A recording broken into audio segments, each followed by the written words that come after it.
Good morning, students. Today topic is our class 10th.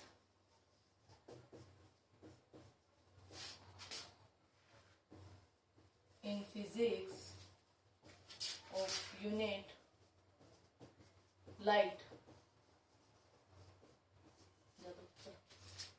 Light हमारी term first में जो आपका फर्स्ट चैप्टर रहेगा लाइट, इसमें आपके दो चैप्टर रहेंगे, reflection, second one is refraction. तो सबसे पहले जो आप यहाँ लाइट की स्टडी करोगे, light in the form of रे या वेव, जो हमारी 10th क्लास में है वो आपकी study of in the form of रे की फॉर्म में ही आप लाइट की स्टडी करोगे। लाइट आपकी दो तरीके से चलती है, इन द फॉर्म ऑफ रे and in the form of wave. तो फर्स्ट क्वेश्चन ये उठता है कि व्हाट इज लाइट। लाइट होती क्या है, सबसे पहले ये बताओ। लाइट आप देख रहे हो अपने आसपास, दिन में जो होती है आपकी सनलाइट होती है।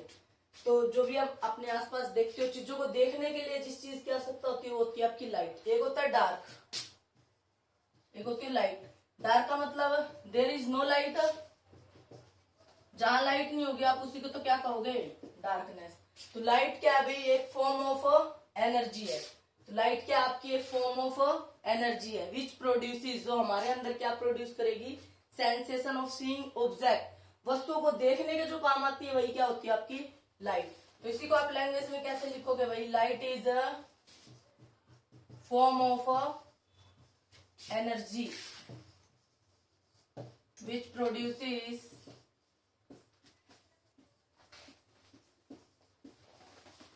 सेंसेशन ऑफ साइट,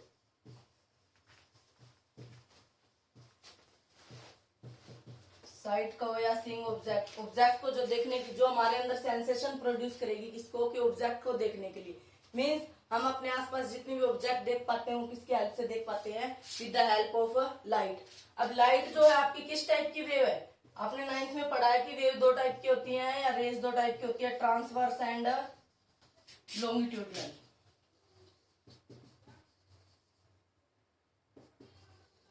लॉन्गिट्यूडनल आपने साउंड वेव के बारे में पढ़ा था last chapter of physics. Sound कैसी थी भाई, साउंड वेव कैसी थी आपकी, लॉन्गिट्यूडनल इन नेचर, लॉन्गिट्यूडनल। और ट्रांसवर्स में लाइट आपकी किस टाइप का नेचर है, लाइट का ट्रांसवर्स नेचर। किस टाइप का नेचर है लाइट का, आपका ट्रांसवर्स। अब होते क्या है longitudinal nature and transverse nature. Longitudinal nature क्या होता है भाई, किसी भी साउंड को या लाइट को प्रोपोगेट करने के लिए क्या चाहिए, साउंड को प्रोपोगेट करने के लिए मीडियम की जरूरत होती है।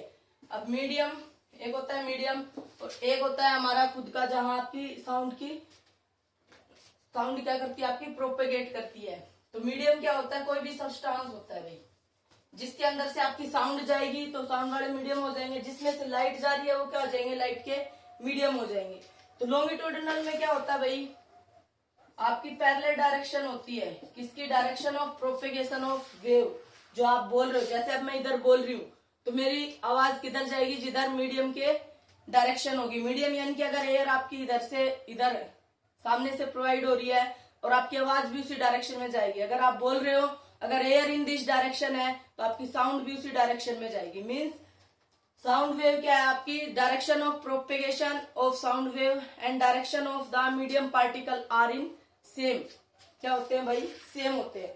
सेम का मतलब पैरेलल डायरेक्शन, यानी कि अगर आपकी साउंड इधर जा रही है साउंड वेव और आपका मीडियम के पार्टिकल्स भी कहां जा रहे हैं, इन दिस डायरेक्शन, तो इस टाइप के प्रोपेगेशन को क्या बोलते हैं भाई, लॉन्गिट्यूडनल प्रोपेगेशन या longitudinal in nature. But light में इसका क्या है, रिवर्स है। किस टाइप की डायरेक्शन है, परपेंडिकुलर डायरेक्शन। परपेंडिकुलर कैसे, मीडियम के पार्टिकल अगर आपके इधर जा रहे हैं तो लाइट जो है आपकी उसके परपेंडिकुलर ही प्रोपेगेट होगी, इन दिस डायरेक्शन या फिर इन दिस डायरेक्शन। आप देखते हो ट्यूबलाइट या बल्ब आपके ऐसे लगे होते हैं तो उनकी लाइट आपकी किधर जाती है, सामने की डायरेक्शन में जाती है, नहीं जाती। अगर ऐसे है आपका बल्ब तो नीचे की तरफ आपकी क्या जाती है, लाइट जाती है। मीन्स वो कौन सी डायरेक्शन में जा रही है, परपेंडिकुलर डायरेक्शन में। इसलिए लाइट का नेचर कैसा होता है भाई, ट्रांसवर्स नेचर। तो हमें इस यूनिट में क्या पढ़ना है, लाइट पढ़ना है। तो लाइट के बारे में सबसे पहले पता होना चाहिए। लाइट आपकी दो तरीके से प्रोपेगेट कर सकती है, इन the form of ray, in the form of wave. रे की फॉर्म में जाएगी आपकी रिफ्लेक्शन एंड रिफ्रैक्शन फिनोमिना में, और जो वेव फिनोमिना है वो आपके 12th क्लास में आएंगे हम वहां स्टडी करेंगे। तो लाइट क्या है भाई, एक फॉर्म ऑफ एनर्जी है जो हमारे अंदर क्या प्रोड्यूस करती है, सेंसेशन ऑफ साइट। तो लाइट का नेचर कैसा है भाई, ट्रांसवर्स नेचर। और ट्रांसवर्स नेचर क्या होता है, जिसमें मीडियम के पार्टिकल और लाइट के पार्टिकल्स आपस में क्या होते हैं, परपेंडिकुलर। तो मीन्स वो आपका कैसा नेचर होता है, ट्रांसवर्स इन नेचर। यहाँ तक आया समझ में? तो हाँ भाई, यहाँ तक आप लोग देखो और उतारो। नेक्स्ट देखो फिर,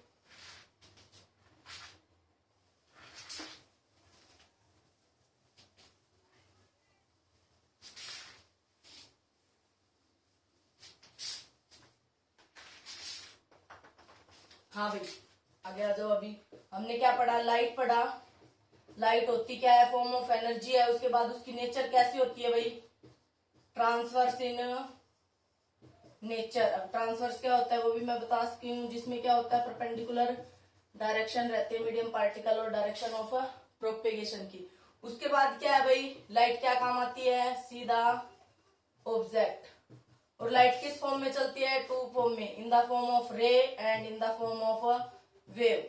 इन द फॉर्म ऑफ रे, यहाँ तो आपके कॉम्पटन इफेक्ट, स्कैटरिंग इफेक्ट चलेंगे। यहाँ क्या आपका, आपको जो पढ़ना है 10th में, वो इन the form of ray, in the form of reflection या in the form of refraction.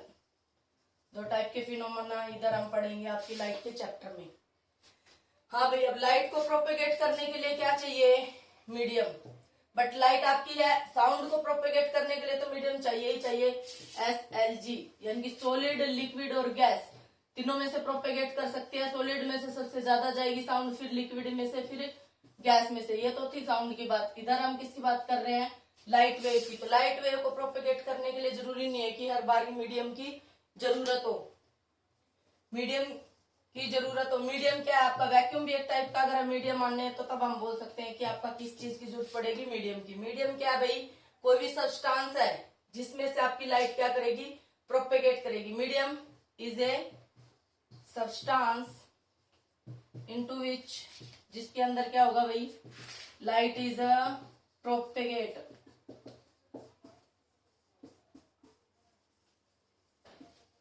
फिर मीडियम आपका दो टाइप का रहेगा इधर, एक है आपका रेयर मीडियम, दूसरा है यहाँ आपका डेंसर मीडियम। डेंसर नहीं लिख देना, ये है डेंसर मीडियम। नाम से ही है रेयर। रेयर का मतलब होता है कभी कभी होने वाला। जैसे कोई चीज आपको, कोई पर्सन कई दिन में दिखता था, बोलते हो कि रेयर। और डेंसर यानी कि सघन, और इसको बोलते हैं हिंदी में विरल। रेयर का मतलब है जिसमें पार्टिकल्स क्या होंगे, फार फ्रॉम ईच अदर, जिसमें मीडियम के पार्टिकल्स क्या हो, दूर दूर हो। वो कैसा मीडियम होगा आपका, रेयर मीडियम। और जिसमें पार्टिकल क्या हो भाई, क्लोज टू ईच अदर, एक दूसरे से दूर होंगे। और इसमें क्या होंगे आपके, एक दूसरे के पास होंगे। तो कोई भी मीडियम रेयर है या डेंसर कब कहोगे, ये डिपेंड करेगा कि आप किन दो का कंपैरिजन कर रहे हो। तो ना तो हम किसी मीडियम को रेयर कह सकते हैं, ना डेंसर कह सकते हैं। इसका मतलब लाइट को प्रोपेगेट करने के लिए मीडियम चाहिएगा। वैक्यूम भी एक टाइप का अगर मीडियम माने तो। अदरवाइज वैक्यूम ऐसा होता है जहां एयर भी नहीं होती, उसको वैक्यूम बोलते हैं भाई। तो मीडियम कोई भी सब्सटेंस जिसके अंदर से लाइट प्रोपेगेट करेगी। दो टाइप का, रेयर एंड डेंसर। रेयर क्या रहेगा, जिसमें मीडियम के पार्टिकल्स क्या रहेंगे, एक दूसरे से दूर दूर रहेंगे एंड जिनकी डेंसिटी कम होगी। डेंसिटी मतलब मास बाई वॉल्यूम। तो उस हिसाब से आप देख लेना, 9th में आपने पढ़ा भी होगा। Denser medium, close to each other. General से अपनी लैंग्वेज में समझो, जिनमें पार्टिकल्स पास पास है। फॉर एग्जाम्पल, हाँ भाई एग्जाम्पल से ज्यादा समझ में आएगा। इधर देखो, एक आपने एयर ले ली, एक आपने वाटर ले लिया। अब एयर के पार्टिकल और वाटर के पार्टिकल, इनसे कंपेयर करो। एयर के particle as compare to water क्या है, फार फ्रॉम। तो एयर कैसा मीडियम है, रेयर। और वाटर कैसा मीडियम है, डेंसर। या सॉलिड, लिक्विड और गैस, इसमें आपको पता है सॉलिड में पार्टिकल पास पास होते हैं, लिक्विड में क्या होते हैं, इसके कंपैरिजन में थोड़े फार होते हैं, और गैस में तो बहुत ज्यादा दूर दूर होते हैं। अगर आपने गैस ले ली 1 kg गैस ले ली, अगर आप जिस चीज में छोड़ते, मान लिया आपने रूम में छोड़ दिया, तो रूम का वॉल्यूम गेन कर लेती है। अगर आपने उसमें एक छोटे कंटेनर में रख दिया तो उसी का वॉल्यूम गेन कर लेगी। इसका मतलब क्या है, गैस के पार्टिकल क्या very far from each other. अगर आपको पहले ही दिख रहा है कि ये आपका गैसियस मीडियम है और ये आपका कैसा है, लिक्विड मीडियम, तो ये डेंसर होगा, ये आपका रेयर। या फिर आप इस तरीके से पहचान कर सकते हो कि कौन सा रेयर है, कौन सा डेंसर। जब तक आपको रेयर से डेंसर मीडियम की पहचान ही नहीं होगी, आप रिफ्रैक्शन नहीं समझ पाओगे भाई। तो इनकी स्टडी जरूरी है। तो इसका मतलब अगर मैंने एक वाटर ले लिया और एक मैंने ग्लास ले लिया, तब आप क्या कहोगे, water is rare and glass is denser, क्योंकि एज कंपेयर टू वाटर के पार्टिकल क्या है, दूर दूर है, ग्लास के कंपैरिजन में मींस रेयर और डेंसर। तो देखो यहाँ वाटर आपका क्या था, डेंसर, यहाँ वाटर आपकी किसकी तरह ट्रीट हो रहा है, रेयर की तरह। तो डिपेंड करेगा कि आप किन दो मीडियम का कंपैरिजन कर रहे हो, उसी हिसाब से हम रेयर और डेंसर को क्या करेंगे भाई, इन दिस यूनिट क्या करेंगे, डिफाइन करेंगे। बताओ यहाँ तक क्लियर है। लाइट क्या है, लाइट का क्या नेचर होता है, लाइट क्या काम आती है, लाइट किस फॉर्म में चलती है। रेयर में जो हमें पढ़ना है इन 10th, reflection and refraction phenomena, यानी कि लाइट जब प्रोपेगेट करेगी मीडियम में से, तो मीडियम होता क्या है, मीडियम कोई सब्सटेंस होता है जिसके अंदर से लाइट क्या करेगी, प्रोपेगेट करेगी। फिर दो टाइप का, रेयर एंड डेंसर। रेयर मतलब हमें समझना है, पेपर में नहीं पूछी जाती डेफिनेशन, पता होना चाहिए कि आपके सामने अगर ये कहे कि लाइट आपकी एयर से वाटर जा रही है, तो तब आपको अंडरस्टूड होना चाहिए कि एयर का मतलब है रेयर, वाटर का मतलब है डेंसर। ऑलवेज एयर रेयर नहीं रहेगी, ऑलवेज वाटर डेंसर नहीं रहेगा। मैं फिर कह रही हूँ, कंपैरिजन करके देखना है कि कौन सा मीडियम रेयर है, कौन सा डेंसर है। हाँ भाई, यहाँ तक हुआ क्लियर, ठीक है।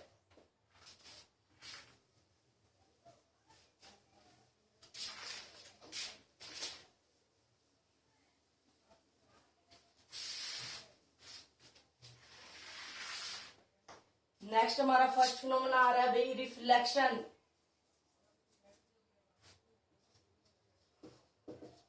Reflection of light. लाइट कैसे रिफ्लेक्ट होती है, रिफ्लेक्ट का मतलब है आपका, कैसे हिंदी में बोलेंगे, परावर्तन।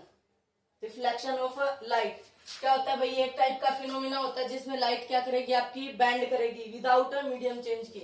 तो मैं क्या लिखूंगी, bending of light, bending of light, light का बैंड होना विदाउट चेंज द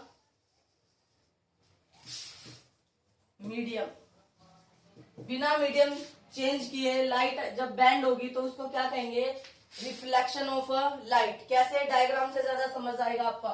मान लीजिए इंटरफेस है, यहाँ हम ऐसा इंटरफेस बनाएंगे, बना कैसा भी सकते हो, रफ या स्मूथ, उससे कोई फर्क नहीं पड़ता। रिफ्लेक्शन आपका दोनों ही सरफेस से होगा, चाहे सरफेस स्मूथ हो चाहे रफ हो, सरफेस कैसे भी हो, reflection is always occur. Reflection वाला फिनोमिना हमेशा अकर करेगा। कई बार एक ये सरफेस बना दी या फिर इस टाइप की सरफेस बना दे, कहेगा किसमें रिफ्लेक्शन फिनोमिना पॉसिबल है। तो दोनों में ही आपका क्या है भाई, रिफ्लेक्शन फिनोमिना पॉसिबल। ये इंटरफेस है क्योंकि इधर हमने फर्स्ट मीडियम लिख लिया, इधर क्या लिख लिया, सेकंड मीडियम।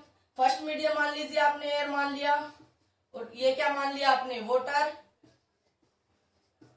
तो आपको दिख रहा है ये वाटर और एयर की कंपैरिजन चल रही है, तो एयर क्या है आपका रेयर मीडियम और वाटर कैसा है आपका डेंसर मीडियम। ना भी लिखो रिफ्लेक्शन में तो, बट रिफ्रैक्शन में दोनों का क्लियर होना जरूरी है। अगर अब भी क्लियर नहीं हुआ तो वीडियो को आप बैक करके देख सकते हो कि आपको कहां से समझ नहीं आ रहा। तो रिफ्लेक्शन में सबसे पहले क्या होगा भाई, कोई एक इंटरफेस होगा जो दो मीडियम को अलग अलग कर रहा होगा। तो ये हमने कोई इंटरफेस मान लिया, ठीक है। तो उसके बाद क्या भाई, एक कोई रेज आएगी, ये आ गई भाई। आने वाली रेज को क्या बोलेंगे, इनकमिंग रेज या फिर इंसिडेंट रे। ऑलवेज आपको ऐसे ही करना है, पहले कोई भी इंसिडेंट रे किसी भी एंगल से आप क्या कर सकते हो, इस इंटरफेस के ऊपर डालोगे। उसके बाद ऑलवेज क्या ड्रॉ करना है भाई, नॉर्मल। और नॉर्मल आपका इस पॉइंट से ही पास होते हुए नजर आना चाहिए। ये हमने डॉटेड क्यों बनाई है, क्योंकि ये इमेजिनरी लाइन है, ये देखने के लिए कि हमने किस एंगल से हमारी रेज आ रही है।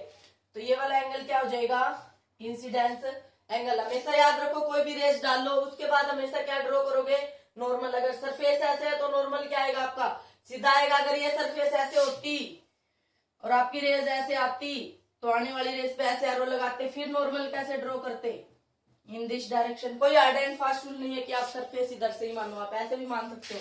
या फिर ये भी जरूरी नहीं है कि रेज हमेशा ऊपर से आए। अगर आपने ये वाली सरफेस मानी और इंसिडेंट रे ये आ रही है, ठीक है, यहाँ टकराई, उसके बाद क्या ड्रॉ करोगे, ऑलवेज नॉर्मल। ये वाला एंगल क्या होगा आपका आई।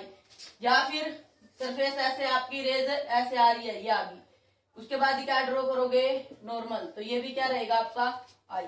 तो कहने का मतलब है कि कोई भी इंटरफेस मानो आप लेफ्ट राइट अप डाउन जैसे भी मानते हो, रफ सरफेस या स्मूथ सरफेस, उस पे आके कोई इंसिडेंट रे डाल दो। इंसिडेंट आने वाली रेज को क्या लिखेंगे, इंसिडेंट, और एरो कैसे लगा देंगे उस सरफेस की तरफ। उसके बाद क्या ड्रॉ करना है, हमेशा ही नॉर्मल। नॉर्मल को जो भी इमेजिनरी लाइन होंगी, यहाँ हम लाइट वाले यूनिट में हमेशा उसको किससे दिखाऊंगी भाई, मैं डॉटेड लाइन से। यानी कि जो चीजें रियल नहीं है, जिनको हम नहीं देख सकते, उनको हम क्या दिखाएंगे, डॉटेड दिखाएंगे। ठीक है।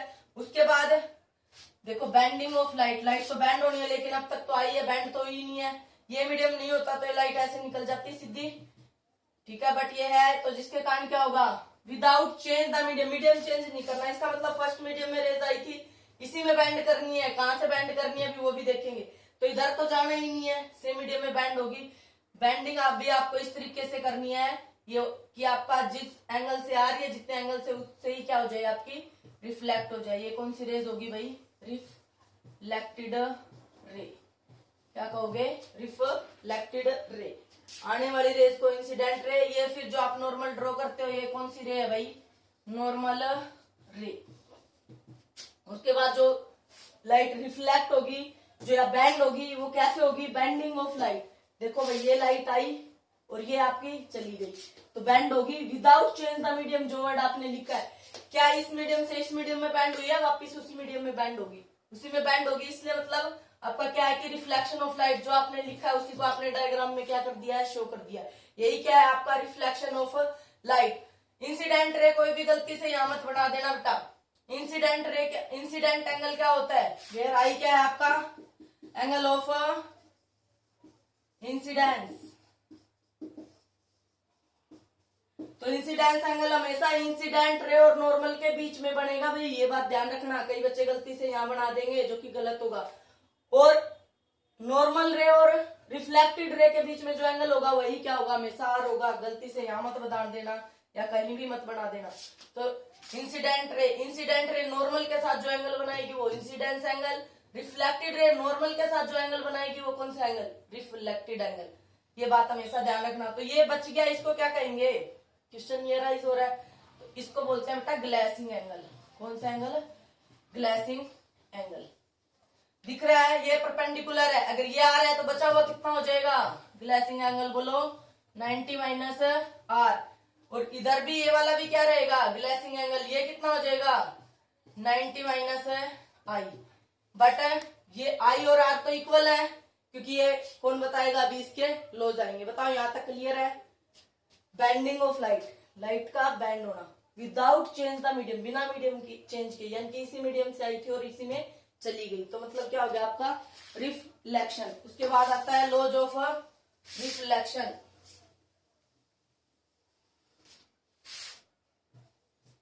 हाँ भाई, इंसिडेंस एंगल आर क्या है, एंगल ऑफ रिफ्लेक्शन। अब आते हैं इसके laws, laws of reflection. First laws क्या है भाई, इंसिडेंट रे, नॉर्मल रे, ये जो थी हमारी कौन सी रे थी, normal ray, and reflected ray are lies in same plane. बताओ ये ब्लैक बोर्ड पे ही है या नहीं है। प्लेन का मतलब होता है 2D ऑब्जेक्ट, तो इसका मतलब incident ray, normal ray and reflected ray are lies in same plane, एक ही प्लेन में। प्लेन का मतलब 2D ऑब्जेक्ट यानी 2 डायमेंशन, जो आपकी 2 डायरेक्शन में होती है। तो एक ही प्लेन में है, ब्लैक बोर्ड पे ही है, इंसिडेंट रे भी, नॉर्मल रे भी और रिफ्लेक्टेड रे भी। इसका मतलब तीनों की तीनों किसमें, एक ही प्लेन में है। तो फर्स्ट लॉ हो गया। सेकंड लॉ वेरी इंपॉर्टेंट और very easy, angle I is equals to angle R always.